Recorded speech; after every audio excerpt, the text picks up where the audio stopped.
재난이나 지구의 종말을 대비하기 위한 목적으로 21세기형 방주들이 실제로 만들어지고 있습니다.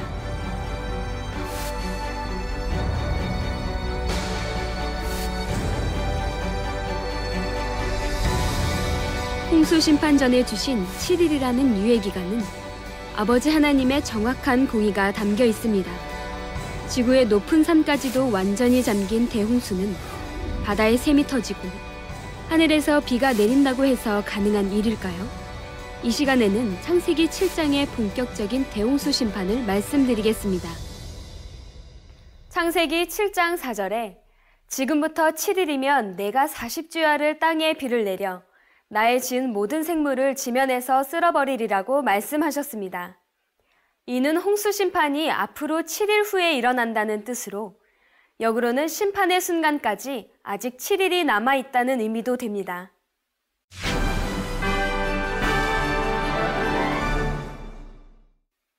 아버지 하나님께서는 홍수 심판이 있기 전에 이미 여러 차례 회개의 기회를 주셨습니다. 그때마다 사람들은 죄악에서 돌이키지 않음으로 결국 홍수 심판에 이르고 말았죠. 심판을 취소할 수 없는 지경에 이른 것입니다. 그럼에도 아버지 하나님께서는 곧바로 세상을 심판하신 것이 아니라 다시 한번 7일이라는 시간을 주셨습니다. 완전 수인 7만큼의 날을 더 주신 것입니다. 완전 수인 7만큼의 날을 더 주신 것에는 바로 아버지 하나님의 정확한 공의가 담겨 있습니다. 이것이 왜 하나님의 공의일까요? 하나님께서 주신 7일은 누군가 돌이켜 구원의 방주에 탈 마음이 있다면 그에게 주어지는 마지막 유예 기간이었습니다. 하나님께서 이렇게 시간을 주셨음에도 이 기회를 붙잡지 않는다면 그 누구도 하나님을 원망할 수 없습니다. 따라서 이 7일이라는 시간은 하나님 편에서 홍수 심판을 이루시기까지 공의의 법칙에 어긋나지 않도록 얼마나 많은 것들을 따져보셨고 얼마나 하나하나를 점검해 보셨는지 얼마나 섬세하게 두루 살피셨으며 얼마나 철저히 점검하셨는지를 나타냅니다. 그래서 죄악이 쌓이고 쌓여서 심판할 수밖에 없으실 때에도 그 중에 한 사람이라도 구원할 자가 있나 살피셨고 최후의 순간까지 회개의 기회를 주셨지요. 그래서 소돔과 고모라의 심판 때에도 친히 천사장들을 보내시어 그 성읍을 살피게 하셨습니다. 그리고 룻과 그의 가족들은 구원받도록 급박한 상황에서도 심판을 늦추셨지요. 니느웨 성을 심판하려 하실 때도 마찬가지입니다. 니느웨는 이스라엘의 적대국 아수르의 수도입니다. 그들의 악독이 하나님 앞에 상달되어 공의로는 멸망시켜야 하는 상황이었죠. 그럼에도 하나님께서는 니느웨 백성들에게 회개의 기회를 한 번 더 주셨습니다. 요나 선지자를 보내어 40일이 지나면 니느웨가 무너지리라 라고 외치게 하셨지요. 이는 심판의 선포와 함께 40일이라는 유예기간을 주신 것입니다. 노아의 때 홍수 심판 전에 주신 7일이라는 유예기간은 하나님의 공의를 온전케 하시는 사랑의 표현이었습니다. 그 기간 동안 단 한 사람이라도 구원의 방주로 나오면 구원하시겠다는 하나님의 긍휼에서 비롯된 것입니다. 이때 중요한 사실 한 가지가 있습니다. 홍수가 있기 7일 전 하나님께서는 노아와 그의 가족들, 선택받은 짐승들 모두를 방주 안에 들어가 있게 했다는 점입니다. 그리고 문을 닫게 하셨지요. 따라서 그 7일 동안 노아는 더 이상 세상을 향해 이제 곧 홍수 심판이 시작된다고 외칠 수 없었지요. 왜 하나님께서는 세상 사람들에게 7일이라는 유예기간을 주시면서 더 이상 심판을 경고하지 않게 하셨을까요? 왜 노아로 하여금 마지막 순간까지 방주의 문을 열어놓게 하신 것이 아니라 문을 닫게 하신 것일까요? 노아 시대 홍수 심판은 인간 경작의 섭리가 함축적으로 담겨 있는 축소판과 같다는 사실입니다. 공의로는 구원받을 수 없는 이들에게 마지막 기회를 한 번 더 주시는 것입니다. 홍수 심판 전 7일의 유예 기간이 바로 7년 환란의 의미와 같습니다. 홍수 심판 7일 전 노아와 그의 가족들이 방주 안으로 들어간 것은 구원받은 자녀들이 7년 혼인잔치에 들어간 것과 같지요. 또한 7년 환란 기간은 이삭 죽기 구원이 있듯이 방주의 문이 닫혔다 해도 홍수가 시작되기 전에 누구라도 문을 두드린다면 다시 열어줄 수 있습니다. 홍수 심판 전 7일의 유예 기간 동안에는 심판을 경고하는 사람이 아무도 없었습니다. 이 또한 7년 환란 때 성령이 거두어져 자신의 의지로만 신앙을 지켜야 하는 것과 같습니다. 결국 그 수많은 사람 중에 누구 하나도 회개하고 돌이켜 방주에 들어온 사람은 없었습니다. 7년 환란 때도 이와 마찬가지입니다. 처음에는 많은 사람들이 회개하지만 믿는 자들에게 엄청난 핍박이 가해지면 대부분이 배교를 하지요. 끝까지 신앙을 지켜 구원에 이른 사람은 극히 적게 됩니다. 이처럼 노아 시대 홍수 심판은 인간 경작 마지막의 때와 유사한 점이 많은 것을 알 수 있습니다. 한편 재난이나 지구의 종말을 대비하기 위한 목적으로 21세기형 방주들이 실제로 만들어지고 있습니다. 지진과 홍수 등 각종 자연재해가 빈번한 일본과 중국을 비롯하여 전 세계의 다양한 이유와 목적으로 현대판 노아의 방주들이 만들어지고 있습니다. 세계 최초 민간용 지하 벙커를 제작하고 있는 미국 부동산 개발 회사 비보스 그룹은 2010년 재난 대비용 지하 벙커인 일명 테라비보스를 공개했습니다. 핵폭탄이 떨어져도 견딜 수 있는 이 벙커는 한마디로 첨단 과학의 집합체로 벙커 안에서 1년간 지상과 같은 호화로운 생활을 할 수 있는 것은 물론이고 물에 침수된 채 3주를 버틸 수 있습니다. 또한 완전 밀폐 시스템과 공기정화 장치를 통해 생화학 공격과 방사능까지 막아내며 입구 역시 전차의 공격에도 끄떡없는 방폭 철문이 채용돼 있다고 합니다. 네덜란드 사업가 요한 휘버스 씨가 실물 크기와 같은 현대판 노예 방주를 제작해 화제를 모았습니다. 이 방주는 성경 창세기 기록에 나오는 노아의 방주와 똑같은 크기로 내부도 최대한 흡사하게 제작됐는데 홍수를 견디며 장기간 항해하는 데 필요한 물과 식량 등이 비치돼 있습니다. 이 방주는 홍수가 나기 전까지는 성경 박물관으로 활용될 예정이라고 합니다. 대홍수 심판이 시작되면서 하나님의 근본의 빛이 이 땅에서 거두어졌고 짐승들은 근본의 속성이 드러나게 되었습니다. 그렇다면 그 수많은 종류의 짐승들이 방주 안에서 1년 넘게 어떻게 함께 지낼 수 있었을까요? 힘센 짐승이 약한 짐승들을 공격하거나 서로 싸워서 해를 끼치는 일이 생긴다면 방주 안은 무질서해졌을 것입니다. 그런데 결과적으로 볼 때 방주 안에서 이런 일은 생기지 않았습니다. 하나님께서는 홍수가 다 끝나기까지 노아의 방주만큼은 근본의 빛으로 둘러주셨기 때문입니다. 이에 짐승들이 방주에서 나올 때까지 근본의 악한 속성을 드러내지 않았고 노아의 말에도 순순히 따랐지요. 짐승들은 자기에게 할당된 공간에서 얌전하게 지냈던 것입니다. 하나님께서는 방주 안에 한정된 공간을 가장 효율적으로 사용할 수 있도록 각 짐승들의 공간을 배치하셨습니다. 창세기 6장 16절에 기록된 대로 방주는 상, 중, 하 3층으로 되어 있지요. 맨 아래층부터 체중이 많이 나가는 순서대로 코끼리, 하마, 콧불소, 기린처럼 덩치가 크고 체중도 많이 나가는 짐승들이 거하도록 했습니다. 중간층에는 사자, 호랑이와 같은 그 다음 크기의 짐승들이 배치됐는데 이는 방주의 전체적인 안정성을 위해서 필요한 배치였습니다. 맨 위층에는 새들과 땅에 기는 것들과 노아의 8 식구가 거했습니다. 노아의 식구들과 짐승들이 같은 층에 산다 해도 공간이 잘 구분되어 있어 노아와 그의 식구들이 사는데 불편하지 않았던 것입니다. 이외에도 방주 내부는 공간이 매우 효율적으로 구분되어 있었습니다.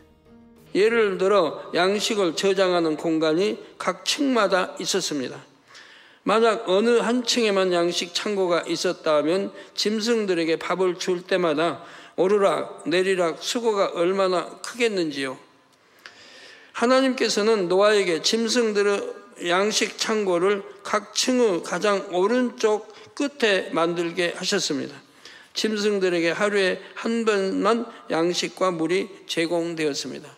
이는 모두가 배부르다 느낄 만큼 넉넉한 양은 아니었지만 그렇다고 허기를 느낄 만큼 적은 양도 아니었지요. 방주 안은 하나님의 근본의 빛으로 둘러 있었기에 짐승들은 하루 한 번 일정량의 섭취만으로도 살아가기에 충분했다는 사실입니다. 노아와 그의 식구들에게 있어 모든 짐승들에게 밥을 주는 일은 하루에 단 한 번 한다 해도 만만치 않았습니다. 그런데 짐승들에게 밥을 주는 것보다 더 난감한 일은 그들의 배설물을 처리하는 일이었지요. 그러면 과연 노아와 가족들은 이 문제를 어떻게 해결했을까요? 아버지 하나님께서는 이것까지 미리 아시고 노아가 방주를 치울 때에 배설물 처리 시설을 만들도록 하셨습니다. 짐승들이 우리 안의 한 지점에서 배설을 하면 그 배설물이 한 곳으로 모이게 돼 있었지요. 노아와 가족들은 한 곳에 모여 배설물만 방주 밖으로 내버리면 되었습니다. 노아와 가족들은 방주 생활 내내 짐승들을 돌보는 데 많은 시간을 할애하며 매우 바쁜 시간을 보내야 했습니다. 그러나 그들은 그 상황을 불평하지도 한탄하지도 않았습니다. 오히려 심판에서 구원받은 것에 감사했지요. 그러니 자신들이 할 일을 억지로 한 것도 아니었고 대충대충 한 것도 아니었습니다. 어찌 보면 너무나 굳은 일들이었지만 방주 생활 내내 감사와 기쁨으로 성실하게 주어진 일을 감당했던 것입니다. 창세기 7장 11절 후반절에 그날의 큰 기쁨의 샘들이 터지며 하늘의 창들이 열렸다 했습니다. 대홍수 심판이 시작된 것입니다. 이때 아버지 하나님의 눈에서는 눈물방울이 뚝뚝 떨어졌습니다. 그 눈물방울은 아버지의 옷자락에 기대함이란 글자로 새겨졌지요. 바로 노아로부터 다시 시작할 인간 경작을 통해 참 자녀들이 나올 것을 기대하셨습니다. 또한 반드시 이루시겠다는 의지를 눈물로써 옷자락에 새기신 것입니다.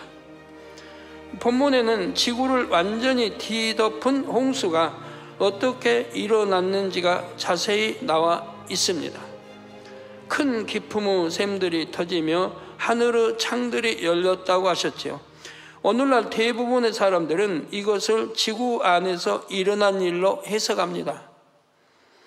곧 바다의 깊은 곳에서 샘이 터지고 하늘에서 엄청 많은 비가 내렸다는 것이지요. 그런데 그 당시 홍수로 지구의 가장 높은 산까지도 완전히 물에 잠겼습니다. 홍수로 인해 지구의 높은 산까지도 완전히 물에 잠긴 일이 바다에 샘이 터지고 하늘에서 비가 내린다고 해서 가능한 일일까요? 그렇지 않음을 상식적으로 알 수 있지요. 만일 바다에 샘이 터지고 비가 많이 내려서 대홍수가 됐다고 한다면 홍수가 그친 후에는 그 많은 물이 어디로 사라졌을까요? 사람의 지식과 상식으로는 시원하게 답할 수가 없습니다. 따라서 이 말씀의 해답을 이 육의 세계에서 찾으려 해서는 안 됩니다. 바로 영의 세계인 에덴과 깊은 관련이 있다는 사실을 알아야 하지요.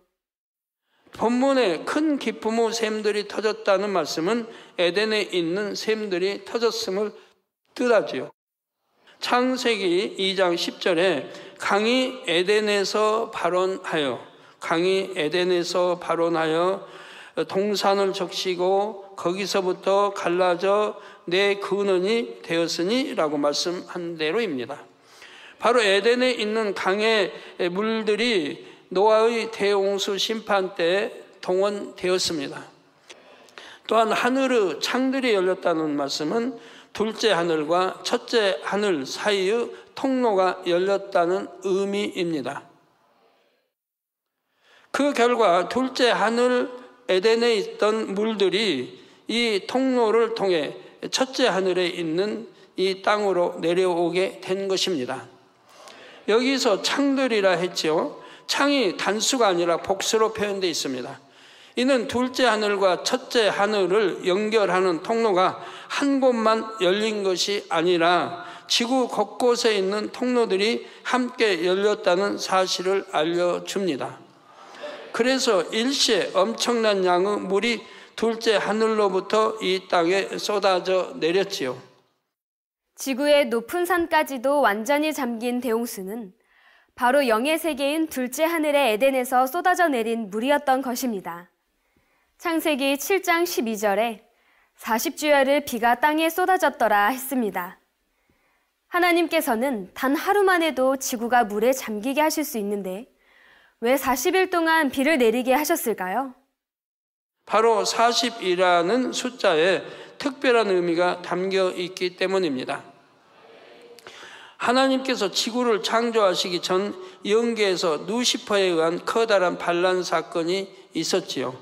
하나님께서 가장 많은 사랑을 주신 천사장 루시퍼가 천사 3분의 1과 함께 하나님을 대적하는 반란을 일으켰던 것입니다.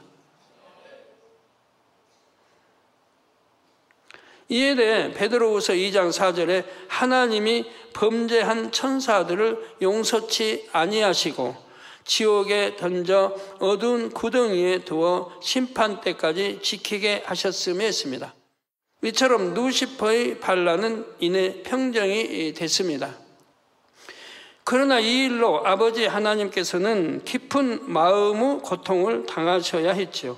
심히도 공허함을 느끼셨습니다.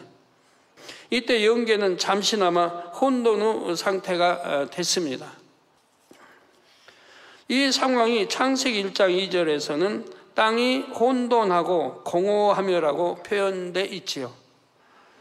영계에서의 혼돈한 시간을 유구 세계의 시간으로 표현한 것이 바로 40이라는 숫자입니다. 이러한 의미가 담긴 40이라는 수에 맞추어 대홍수 심판 때에도 40일 동안 비를 내리셨던 것입니다.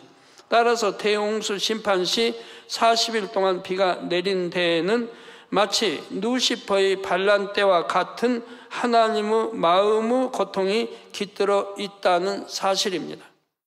하나님께서 40일 동안 비를 내리는 방법을 택하신 데에는 또 다른 중요한 이유가 있습니다. 그것은 당시 지구에 있던 홍수 이전의 흔적들을 최대한 보존케 하시기 위함이었습니다. 만약 하나님께서 하루 또는 단 며칠 동안 일시에 엄청난 양의 물을 쏟아 부으셨다면 어떤 현상이 나타나겠는지요? 우리나라에서 여름철 집중호우만 내려도 여기저기 물난리로 피해가 발생합니다. 그런데 그보다 훨씬 강력한 집중호우라면 얼마나 많은 것이 훼손되겠는지요. 당시 지구에 남아있던 문명의 흔적들은 완전히 파괴되고 말았을 것입니다.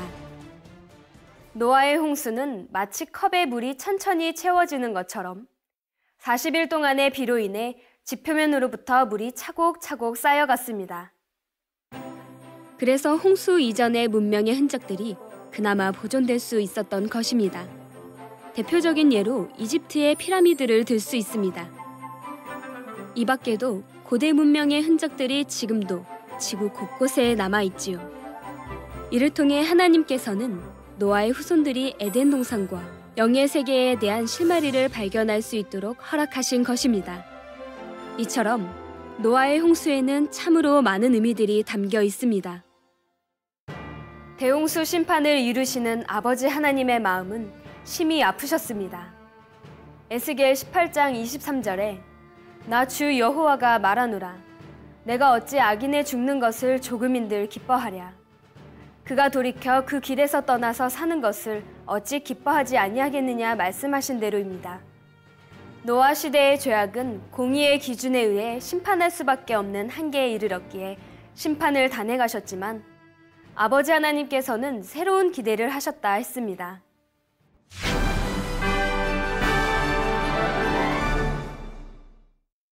하나님께서는 바로 노아로부터 다시 시작할 인간 영작을 통해 참 자녀들이 나올 것을 기대하신 것입니다. 진정으로 마음을 주고받을 수 있는 참 자녀를 얻기까지 천년을 하루같이 하루를 천년같이 변함없이 기다리고 기다리시는 아버지의 마음. 이러한 아버지 하나님의 마음을 알아 시청자 여러분은 신속히 영으로 온영으로 나와 아버지 하나님께 참 기쁨을 드리는 참 자녀가 되시기를 바랍니다. 창조와 과학 마임이었습니다.